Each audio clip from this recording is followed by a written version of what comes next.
Bank posing as governor, who loathes both us and himself. As liberty beckoned to enslaved peoples behind the Iron Curtain via American broadcasts after World War II, we now say, believe, rise, and join us. Welcome to Radio Free New York. Hey guys, welcome to Radio Free New York. Thank you so much for joining us. I'm your host, Andrew Hollister, and I am back in the WYSL studios with Bob Savage. He's 10, he's rested, he's ready. Yep. So for those of you who don't know, Friday the weather was bad. We tried running the show from home. Hopefully it sounded okay. That sounded pretty good. Yeah, awesome. Very cool. So that worked. That's great. And we're just plowing ahead. So I'll give you guys a little preview as to what we're going to talk about on today's show. We're going to talk a little bit about the government shutdown. We're going to talk about some Second Amendment stuff. A new bill surfaced this morning, or at least one that I found this morning. And then if we've got some time, which I think we will, we're going to talk a little bit about education. And education for me is always, I could talk for hours about education. So I'll keep it short and maybe split up into a couple shows here. But the first thing I want to talk about is the government shutdown, because a bill was signed to refund the government for about 3 weeks. And I want to talk about a piece that maybe nobody's talking about, or at least nobody that I've heard. And that is the idea that people get laid off. People get laid off, you know, and thank you. Yes. Who guaranteed the government workers a job? Yeah. I think that that's something that's taken for granted a lot of times by government employees and just people in general, that we think that the government is too big to fail. Just to put this in historical perspective, the greatest, arguably the greatest industrial benefactor to the working person, it was the working man back then, was Henry Ford, because he developed the assembly line, and he essentially single-handedly created the middle class in the United States. Yeah. Because what he was very savvy. What he wanted to do is make a car so cheaply that he could sell them to his own employees. Yeah. See? And thereby you have this kind of almost an economic perpetual motion machine. But the time came when the famous Model T had become so archaic that they had to change over to a new model. This is in the late 1920s. And for a year and a half, Ford laid off its entire workforce. Yeah. After he created the assembly line and all the thousands of people who worked on it, building these Model Ts, when the time came, it was just like, thanks very much for your service. Bye. Yep. Yeah, and locally, if we think locally, in this area, this region even, people haven't forgotten about Kodak. You know, Kodak was a major employer here. Major. What did they make again? Yeah. Film, right. Okay. Cameras. Right? Photographic film, right? Yep. I think they do printers and ink now, and they probably still dabble in cameras. Oh, actually, I don't know if they, I think they have a couple of cameras, but they're actually making quite a bit more motion picture film than they used to. Really? Yeah, it's kind of coming back. A lot of the directors in Hollywood like film. Oh, interesting. Okay. Maybe that older cinematic look or something like that, that classic look. I guess older is probably not the right term. No, you're right. I mean, older, but, you know, it gets back to the old digital versus analog. We all have analog heads, right? Yeah. And it's like another medium which is growing every year, and it's the only storage medium which is growing in popularity, is vinyl records. Yes. Yeah. People are all about vinyl. And people your age, Andrew, are the ones who are buying them. And the thing is, when you're looking at a digital image or you're listening to digital music, it's a connect the dots picture of the original, you know, the original, the original image or the original sound.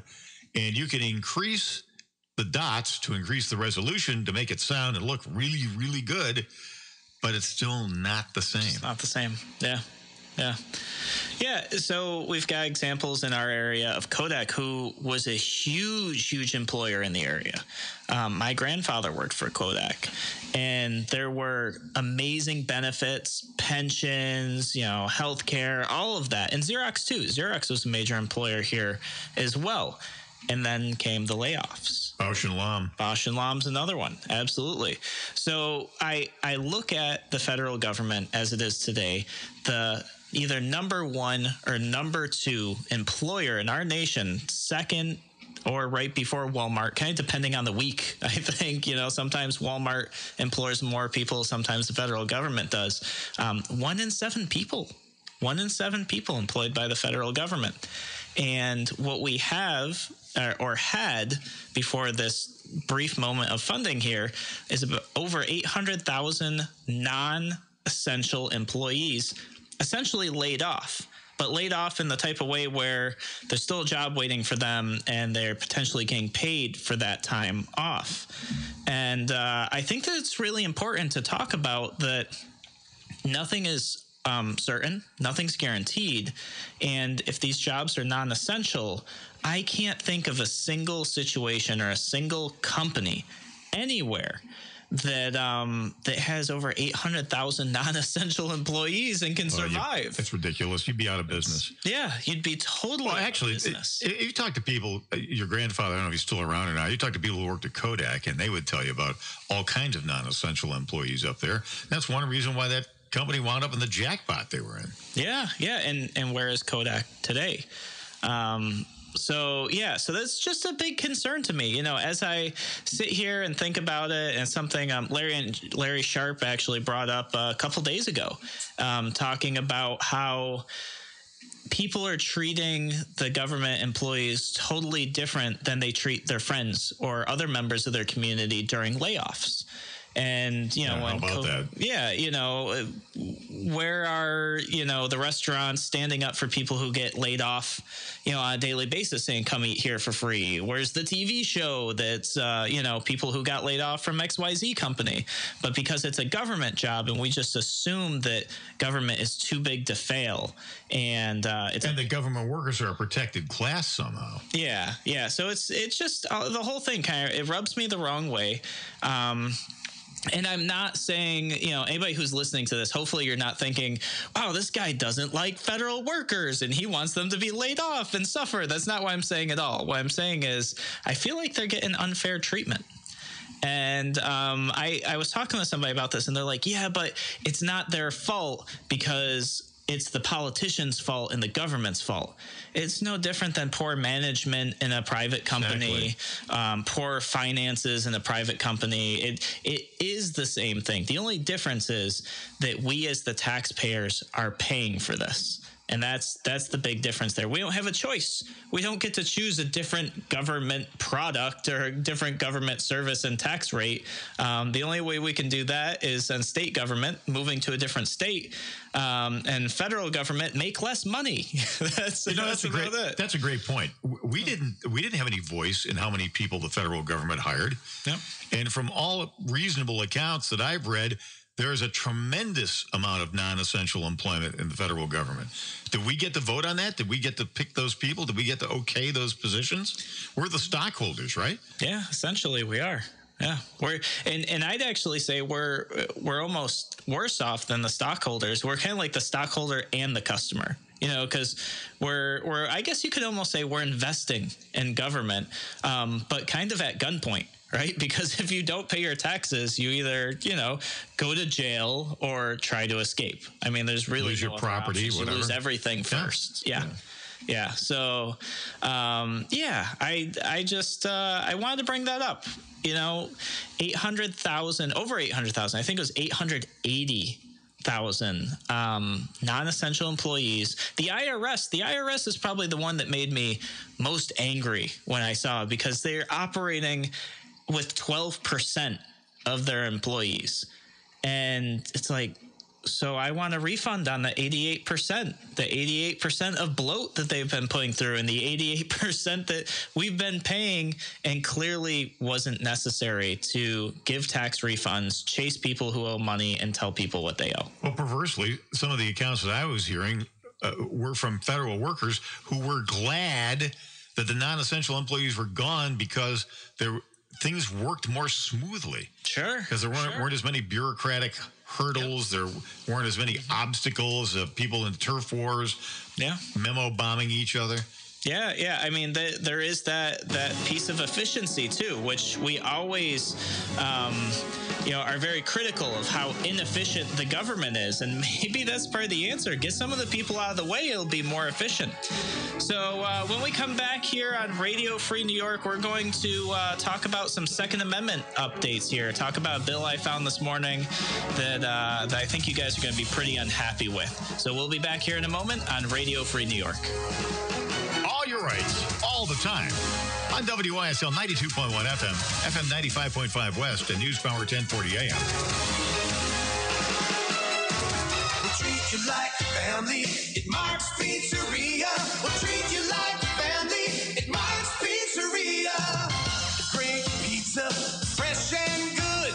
Simply the best in your neighborhood. Come in, we'll get to know you. Call you by name. We can bring it to you any time of the day. Mark's Pizzeria. We'll treat you like family. Mark's Pizzeria. This is Dom Genova, owner of Genesee Valley Motors in Avon, your no-nonsense car dealer. Well, we're your no-nonsense truck dealer, too, selling Rams and Fords up to the mightiest that they make. And we have a shop with Master Techs open from 7 to 8 p.m., 6 days a week, even Saturday, so you can get your truck serviced when it's not billing hours for you. You may not be used to that. Visit RochesterWorkTrucks.com. That's RochesterWorkTrucks.com. You're listening to Radio Free New York on the WYSL station. All right, guys, welcome back to Radio Free New York. I'm your host, Andrew Hollister. We just got done talking about the government shutdown and employees being laid off, and how they're really, really similar, except the federal employees know that they're going to get their paychecks afterwards, and they still have a job waiting for them. Whereas other employees, they get laid off. That's it. And Matt commented on Facebook that this is a forced investment. And it's true. Government programs, government employees, we don't have say in that. And to Bob's point, we didn't get to choose how many of these employees were hired, what the positions were. That was done for us. Although we're paying for it, we're stockholders, we really didn't have any say. So that was the last segment. We're going to roll over to a Second Amendment update, because now that the New York state government is totally controlled under single party rule, we are just seeing bill after bill and proposal after proposal. It's a jailbreak. Yeah, I mean, it's just...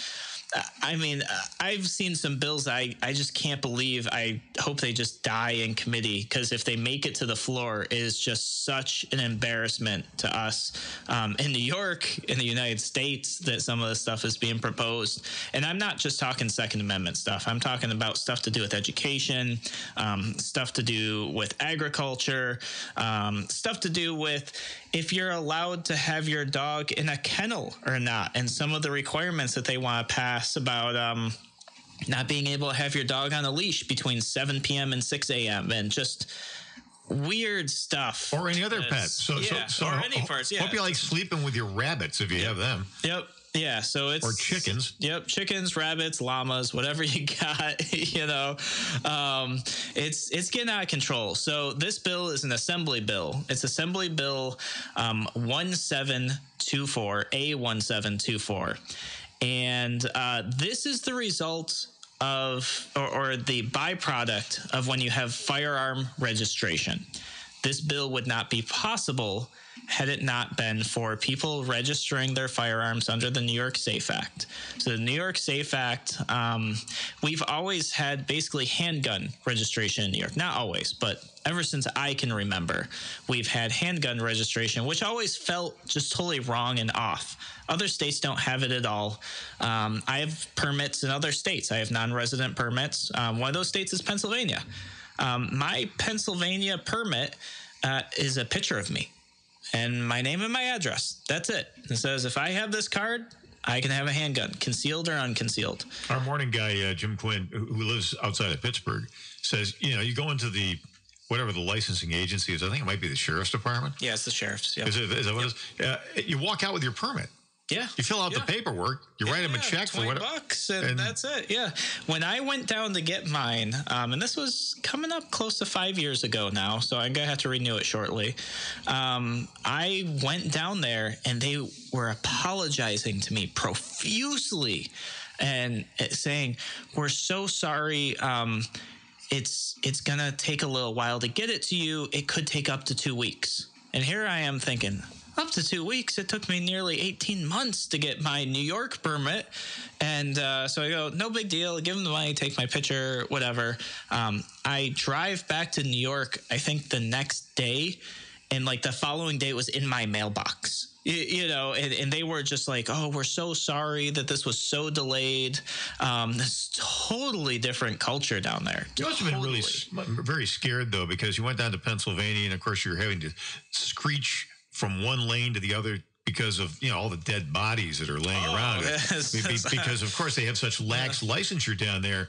It's a killing field. Yeah. There's murdered people. You know, you go to the 7-Eleven or you go into McDonald's and you have to step over the dead bodies to get pick up your fries. It's ridiculous. Of course that doesn't happen. No, it doesn't. Where I do get nervous is Vermont, where your driver's license and that's it. You know, they don't even have a permit process. Wouldn't get nervous about that. I don't think there's been any slaughter up there. They don't have enough people to kill. They only got about 500,000 people in that state. Yeah, but I think there's only 2 states. I forget what the other one is, but Vermont is one. They're actually, of course, talking about changing it. I think Bernie Sanders is leading that charge. And Ben and Jerry. Yeah, but there are states here in the United States that if you have a driver's license, that's good enough. You don't go through any special process or anything. They say, we recognize this as your constitutional right to carry, and you have a driver's license. You are a citizen. We know that you have this right. Here you go. You know, thank you. Yeah, plain, simple. They don't have the issues we do. You know, it's really interesting. So this bill here is basically, as they state, relates to the sale of ammunition for assault weapons. Yeah, so there's that term that was kind of made up. This is at 1724, the Assembly Bill? Yes, Assembly Bill 1724. And essentially, this is for the people that the 5% or the 4% of people who actually complied with the SAFE Act. They registered their firearms. They were told, if you comply, nothing bad will happen to you type thing. Well, here's the very first step. The very first step is, now that they have your name in that database, you will be limited to purchasing double the capacity of that firearm as far as ammunition goes. So say you have a rifle and it shoots .308. You registered this firearm under the SAFE Act because it met Cuomo's new definition of an assault weapon. You might be thinking, oh, so I can buy 60 rounds, right? Because it takes a 30-round mag. No. In New York, maximum of 7 in some areas. So you could buy legally under this new law a maximum of 20 bullets of .308 every 120 days. And it's written, this law is less than a page long. It's very short, very direct. That can't be, that's not going to be passed. I really hope not. But who knows? Who knows? I mean, I bet you Cuomo would sign it.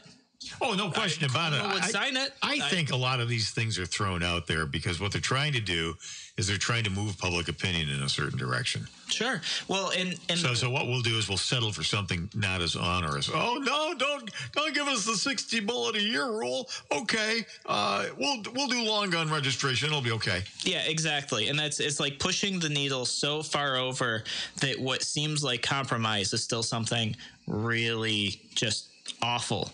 But it goes just a little bit further, this law that's being proposed, which is just, it's very frustrating. So it will be a Class E felony if you knowingly try to circumnavigate this law. So this brings up a few questions, because one of the first things somebody said is, oh, well, that's no big deal. I can only buy 60 rounds a year of .308 in New York, or .556, or whatever your ammunition of choice is. I'll go to Pennsylvania and buy it there. Well, the way the law's written, technically that's a Class E felony now. Even if you don't buy it in New York? Yeah, no, it was written, I don't have the text in front of me, but basically if you try to circumnavigate the law, which I'm sure a DA could make the case that by going somewhere else to buy it, you're trying to circumnavigate the law. If you bring the ammunition back to New York, I think that would be grounds for it. I think a DA could make that, and hopefully a good attorney could dispute it. But how would they prove when you bought the ammo if you had this giant stash of ammo? Yeah, so that's the next thing. This law brings up so many different issues, and that's one of them. Well, how do they know what you owned before? How do they know what you own now? How do they keep track of the fact, what if you have other firearms of the same caliber? You've got a bolt-action .308 rifle. Does that just mean... Same bullet. No, it's the same bullet. So does that mean you can have a stash for your assault rifle and for those so who are... dumb. It's dumber than... This is like Michael Bloomberg's soda rule. Yeah, there you go. You can't have a 28-ounce... whatever it was, 32-ounce sugary drink, something. So they buy 216s. I mean, come on. Yeah. So all you have to do is you have to have another firearm of the same caliber, and you're covered. Maybe. I don't know. So that part wasn't covered in the law. Like I said, it's really short, less than half a page. But other things, how is it going to be enforced? How do they, and we all know, because the SAFE Act already had tried to have an ammunition database tracking background check system that didn't go through. They will have no way to track this. Oh, yeah, they will. Sure they will, because they're going to have dog police, because they have to send the dog police around to make sure that you're not restraining your dog between 7 p.m. and 6 a.m. So while the cops are there checking to see that your dog's not restrained, they can look for ammo. Yeah, and that's really it's just awful in so many levels. Restricting your right to just purchase property. Right? Restricting your Second Amendment rights by basically creating a way to make it so that you can't purchase ammunition to use in your firearm. People are saying 60 rounds in a year, like you use less than that in an hour of training. I've been to firearms training courses where they say, show up and bring 400 rounds. So now you can't go to safety training. Couple this bill, which I agree. I don't think this is going to get passed. I really hope it doesn't. But I've seen people push for this type of thing over the last few years, so I know there's already support for it. But couple this bill with the other bill that was proposed last week, where in order to purchase a long gun, a rifle or a shotgun, you have to apply for a hunting license. You have to go through a shooting course and prove that you can shoot at 90% accuracy. Now, if you couple these two laws together, you can't legally buy enough ammo to get good at shooting to pass the shooting test. And the whole thing's moot anyway, because you have to have insurance, which you can't buy because Governor Cuomo put the insurance guy out of business. Yep. Well, Cuomo made under finance regulation in New York, he made the insurance illegal. So the insurance is illegal, but now how do you buy the illegal insurance? Yeah, now there's a proposal that you have to have this insurance that is illegal in New York. So this is just, it's like crazy town over here. They're just trying to make you throw up your hands and say, you know what, it's not worth it. Yeah. And that's what they want. They don't want people to fight. They don't want people to stand up. That's why Cuomo's constantly attacking conservatives in New York, constantly trying to push them out, make them feel like there's no reason to stay. And that's why we talk about all the time, like, hopefully people stay, because then there won't be anybody to fight. And then once New York is fully overrun, which there's days I feel like we're very, very close to that, it just spreads into other states. I was with a friend who is from South Carolina. He left New York. And he said, you know what the scariest thing is? I left New York, and now I see it following me. And talk to people who longtime residents of Colorado. Yeah. Because, after Californians were done ruining their state, they all moved out and they started moving to Colorado, and they're doing it again. Yeah. So that's the next bill, and I'm sure there'll be more. Before I leave the Second Amendment stuff, I'm going to bring up Ben Wassel. So Ben Wassel, he's a military vet. You guys have heard this time and time again. I'm going to say it again. He's 90% combat disabled, and he was the first man arrested under the New York State Unsafe Act. And he has a court appeal on February 28th, 9 o'clock in the morning, 50 East Avenue in Rochester. I will be there. I hope you guys come and show up too to support him and to show these elected officials and show the courts we want our rights back, and we're watching. So we'll be back here in a few minutes on Radio Free New York, and we are going to talk about education. WYSL 92.1 FM, FM 95.5 West, and News Power 1040 AM. On the web at WYSL1040.com and live stream and podcast form.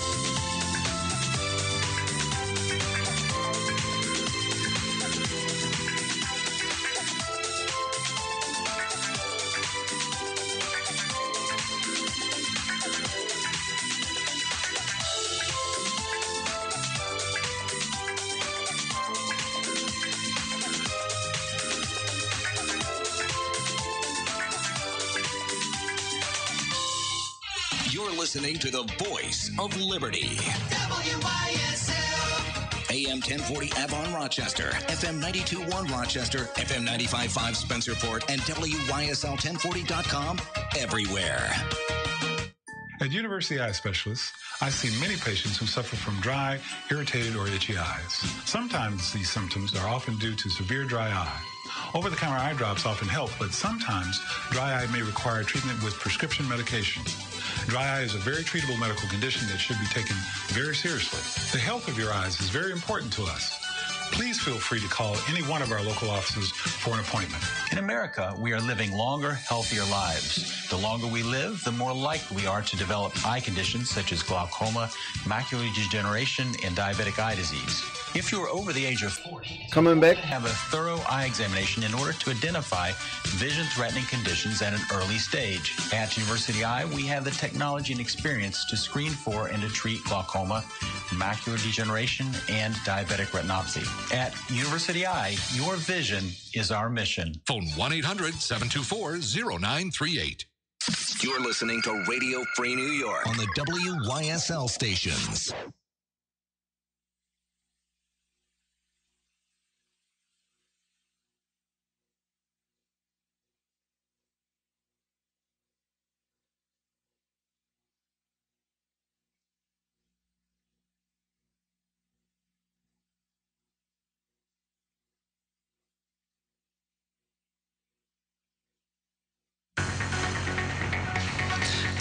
Guys, here we are back on the show. Sorry for that brief moment of silence, technical difficulty over here.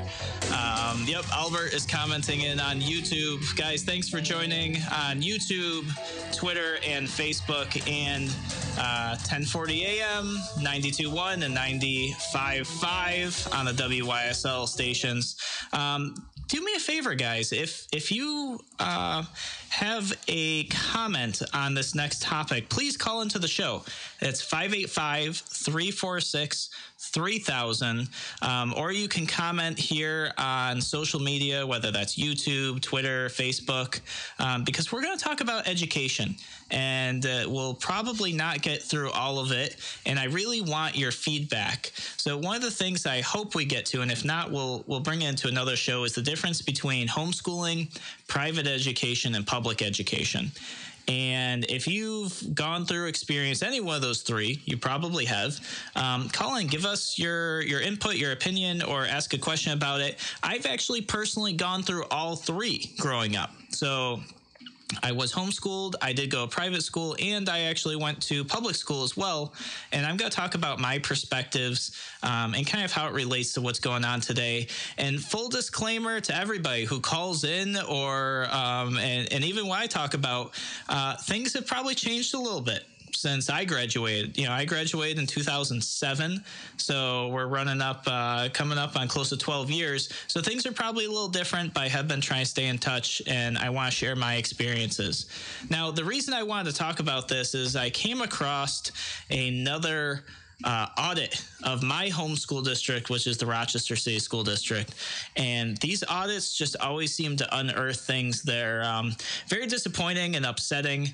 One of the things that you guys may or may not know about the Rochester City School District is we're constantly ranked extremely poor, not just in New York State, but in the nation. I mean, we've been ranked the number one worst for graduation rates many times nationally. So I think our graduation rate has creeped up to either 48.2% or 42.8%. But that's okay. It's only $27,000 a year per student. Yeah. So we pay a ton of money for this. And so when I see these audits come out, it just kind of gets me fired up. And I figured let's talk education. So before I roll right into education and the differences between private school and public school and homeschool, I just want to share with you guys what the audit found. It found that we're ranked worst in education across the country, including Detroit. Detroit actually outdid us, which is very, very frustrating. They found over $350,000 in overpayments, accidental overpayments. They audited 515 purchases. And of those, more than 97% of them were not in compliance, totaling almost $400,000 worth of non-compliant spending.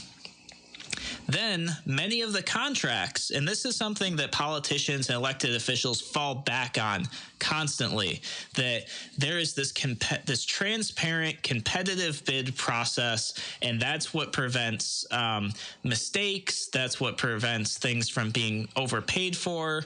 That's what prevents pay to play, people helping out their buddies, giving their families the contracts. Well, they found that many of the contracts that they audited, and many is kind of a general term. So I don't know if that's 90%, 80%. I don't know what percentage it is. They didn't even go to competitive bid. They just went and entered the contracts, which to my understanding isn't even legal, but that's what they were doing. And if nobody's looking, nobody's watching, this stuff is just happening.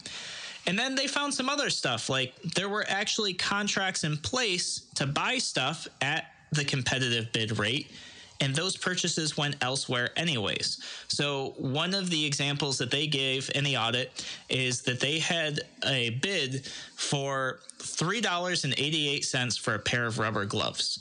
Now, before I go on to this next piece, that's really expensive for a pair of rubber gloves. I bought some the other day. I was doing some plumbing work. And I was like, yeah, you know what? This could get messy. I'm going to get some rubber gloves. I think it was like $3 for a pack of 50. I standardize on nitrile gloves. I just get them at Walgreens or CVS. I get a box of them. Yeah. For a couple hundred of them for $12. Exactly. And then they just use them for all these, you're gluing, you're painting, you're whatever. Whatever you're using. Yeah. So here we go. We've got about a pair of rubber gloves for $3.88, which went to competitive bid. And for those who are listening on the radio, I'm using air quotes right now because that's ridiculous. Well, instead, they actually bought the gloves at $14.38 a pair, because they bought it through somebody else that they didn't have a competitive bid contract with. So when we talk about government being so wasteful and things being so expensive and education being so expensive, over $20,000 a student a year, part of it is they're paying close to $15 for one single pair of rubber gloves. And this is just, an example. Obviously, this goes all the way through other things as well. So the state auditors found 81 instances where employees split a purchase in two to circumnavigate daily transaction limits on what they were allowed to purchase. And so that would go through oversight. And they said inappropriate purchases when unnoticed through several levels of oversight all the way up to the school board itself. Then, in one case, the district followed a proper procurement procedure to buy a truck for $28,600, but then bought a different van for over $33,000 without any bidding at all, and instead classified it as an add-on. So this is just, and it goes through thing after thing after thing of just, money being misspent, misused. And it really got me thinking, okay, what are the alternatives to public education? Because for some people, that's kind of scary. The idea of sending their kids somewhere other than public schools. And for many other people, it's the complete opposite. For them, sending their kids to public schools makes them nervous, and they would prefer to send them elsewhere. To say nothing of the indoctrination that goes on, the political indoctrination. Yes, yeah, and that's a whole other thing, and how society's construct is, and stuff like that. Marxist conveyor belt. This is how we populate the country, with a bunch of little Marxists who are completely ignorant about the country's true origins and the values that undergird the country.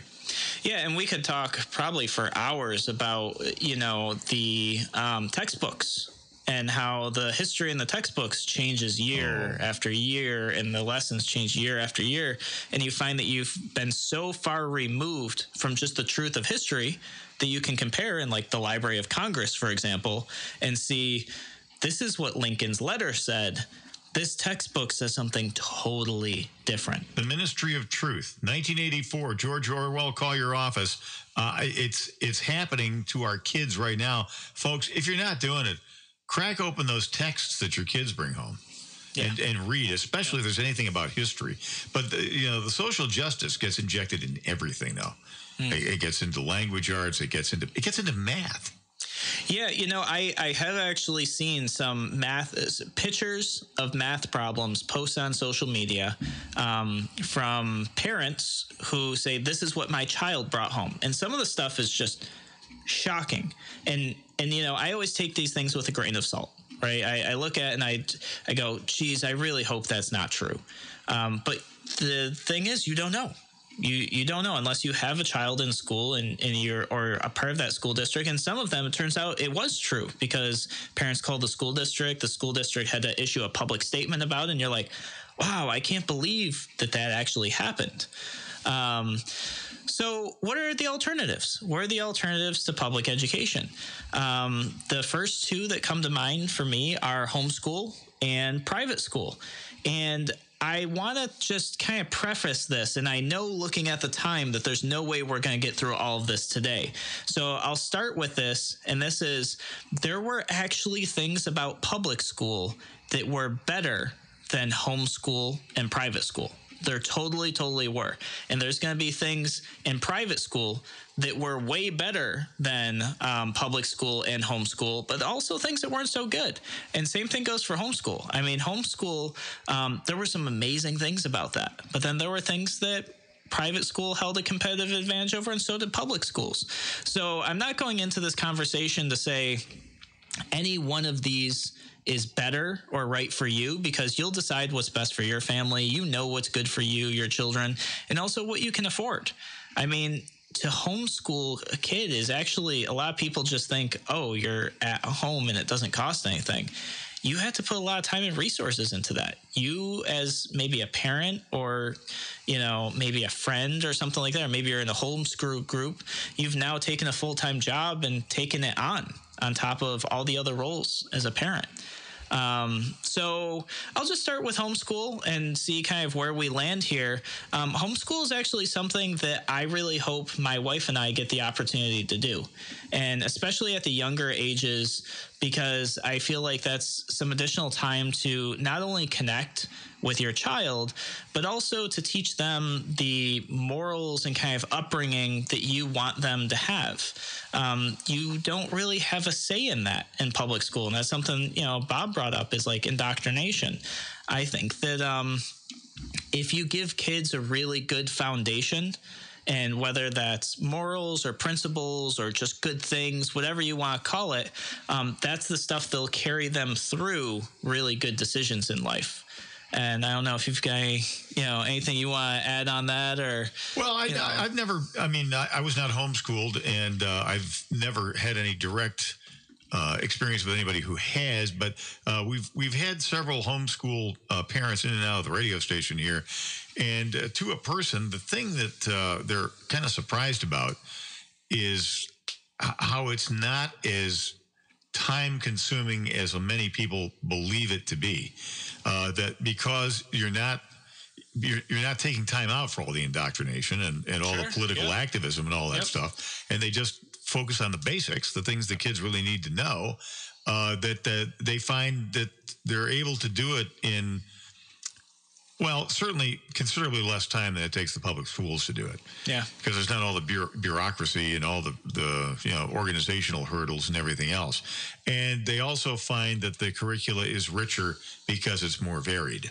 Yeah, it's not completely driven by Common Core. Now, I'm sure that educrats are doing their best to try to put an end to that and try to impose some kind of strictures. New law. I know that they've been invading the private schools and the parochial schools, and it's only a matter of time before they get to homeschooling.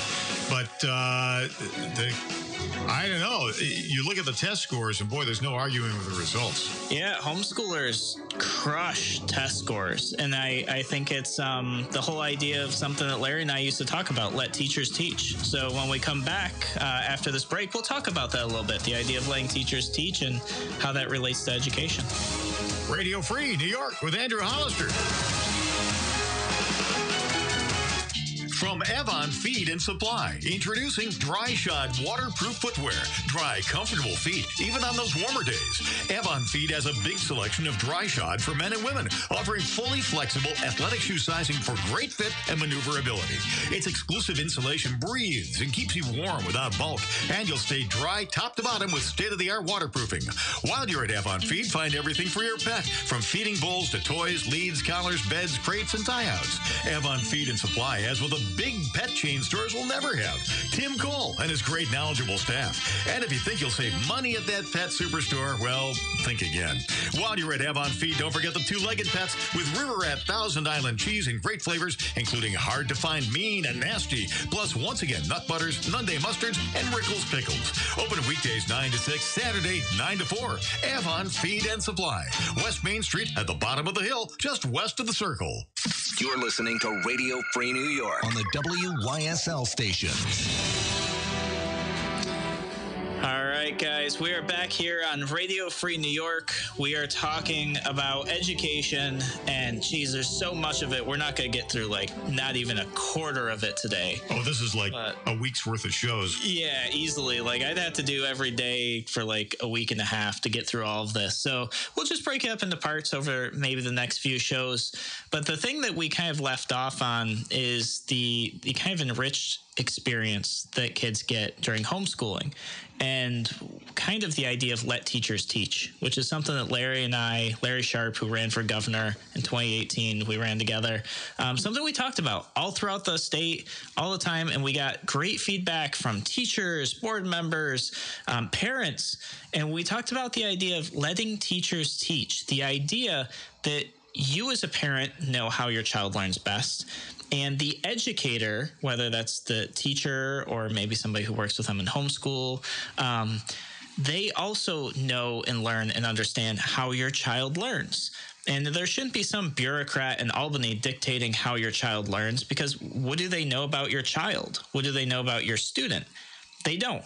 Most of them don't even have a degree in education, never done education a day in their life, yet they want to dictate how education is delivered to a child. You know something? It's almost counterproductive to have an ED degree, because we all grew up, if you're in my generation or, somewhere between Andrew's and mine, we had teachers who were superb, and they were great at their area of expertise. If they were into history, or if they were into a language or one of the arts, science, whatever. Now, what an education degree is you're an educational technician, basically. You're like an engineer. Yeah. And all you do is unscrew the little, craniums and pop the lid off and pour the information in and then screw it back on and move on to the next one. That's a little glib, but I mean, it's kind of the analogy as opposed to someone who really loves his discipline or her discipline. Yeah. And I absolutely had teachers, both in public and private school, who loved education, loved teaching, and were really, really dedicated to children and helping their education and driving that. But what I hear more and more from teachers every day is that the state government just doesn't allow for that. They don't want that personal connection there. They don't want any of that. They just want this really rigid structure. And if you step outside the box, you're in a lot of trouble. Well, it's Common Core. And by the way, that comes down from the federal government through the state. The state government, don't get me wrong, the education department of the state of New York is a enthusiastic participant in this. But it's top down. It comes from the Department of Education. Yep. Yeah, so one of the things I think is probably one of the best things I see in homeschool is the idea of hands-on learning, truly hands-on, immersive learning.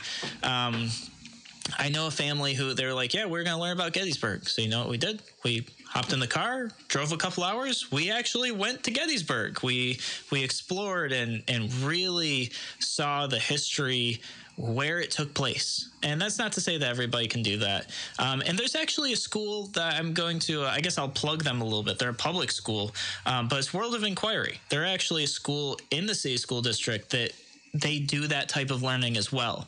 But it's really uncommon. It's really, really uncommon to have the idea of a classroom without a desk and more of like an immersive, like we're going to learn about this by being hands-on.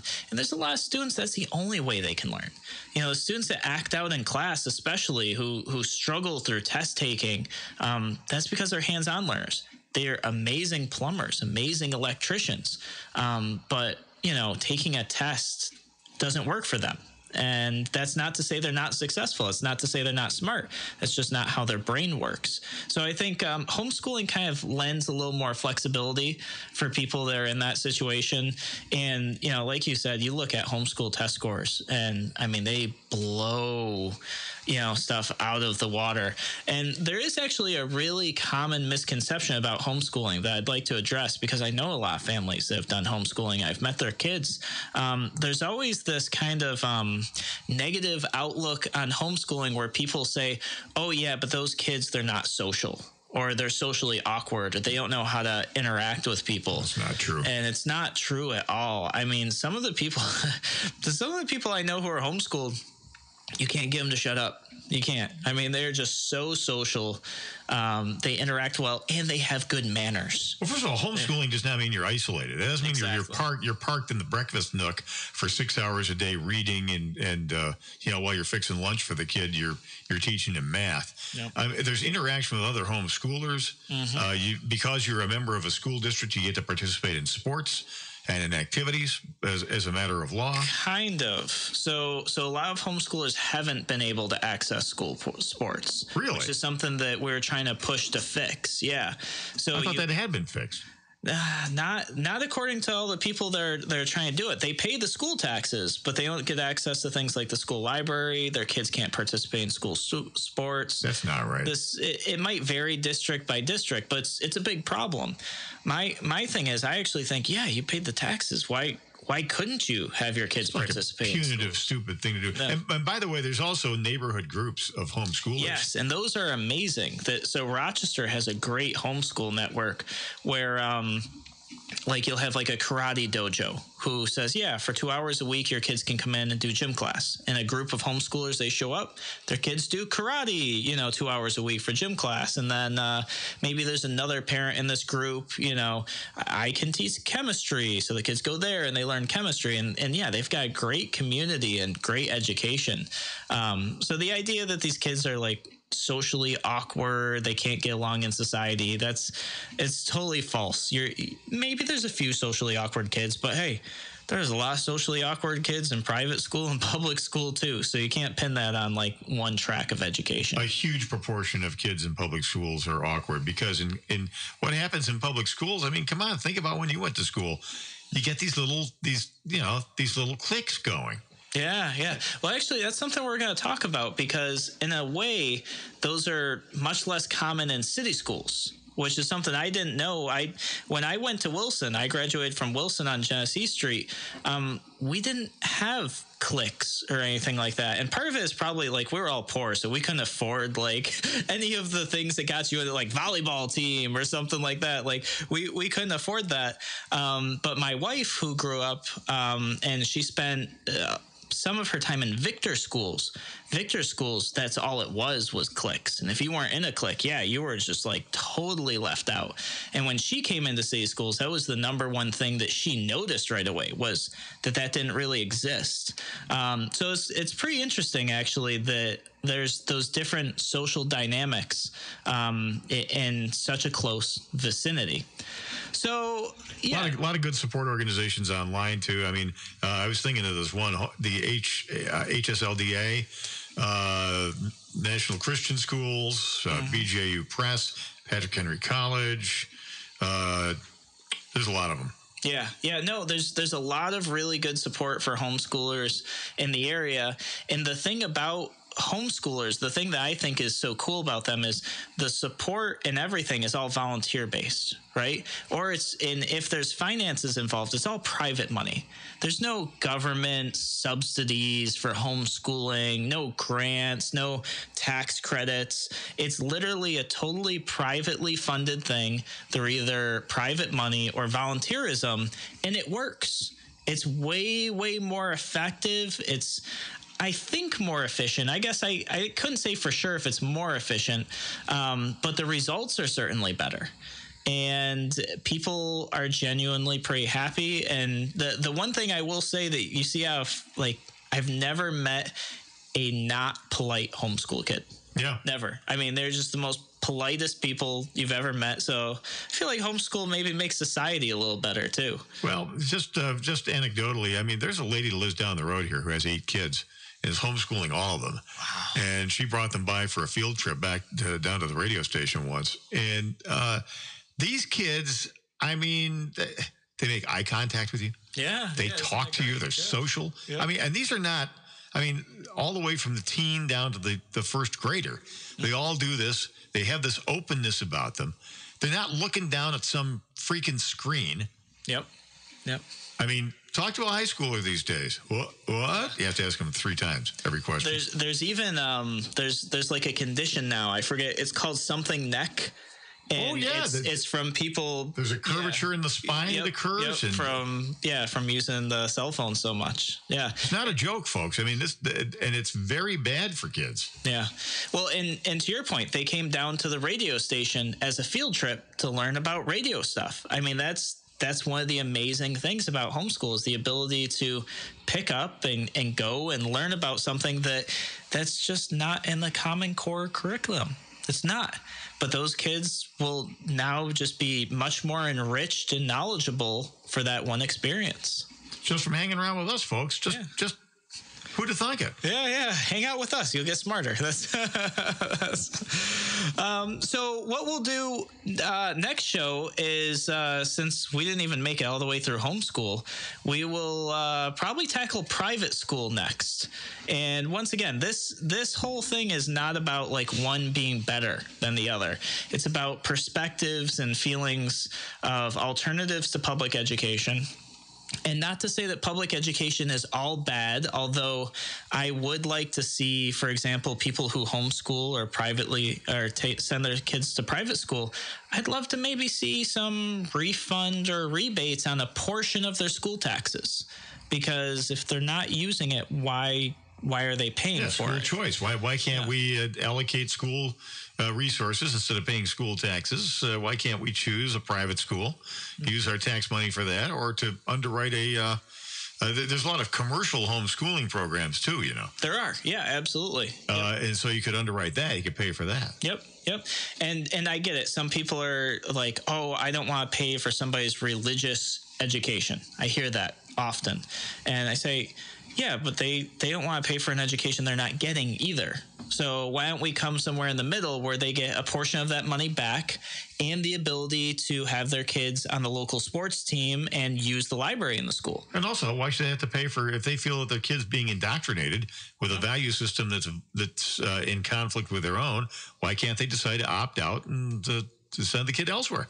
Yeah, it's not like parents are saying, hey, I don't want my child to learn cursive, take that out of the school curriculum. You know, it's more about history maybe being changed, or, you know, these word problems in math class that have to do with things that third graders shouldn't be learning about yet in third grade. You know, like that sort of belief system that, yeah, they don't want their children exposed to that until they feel their child is ready. Until they're 30. Yeah. That might be a little too far, but to each their own, right? To each their own. So, guys, thank you so much for joining me here on Radio Free New York, and we will be back on Friday.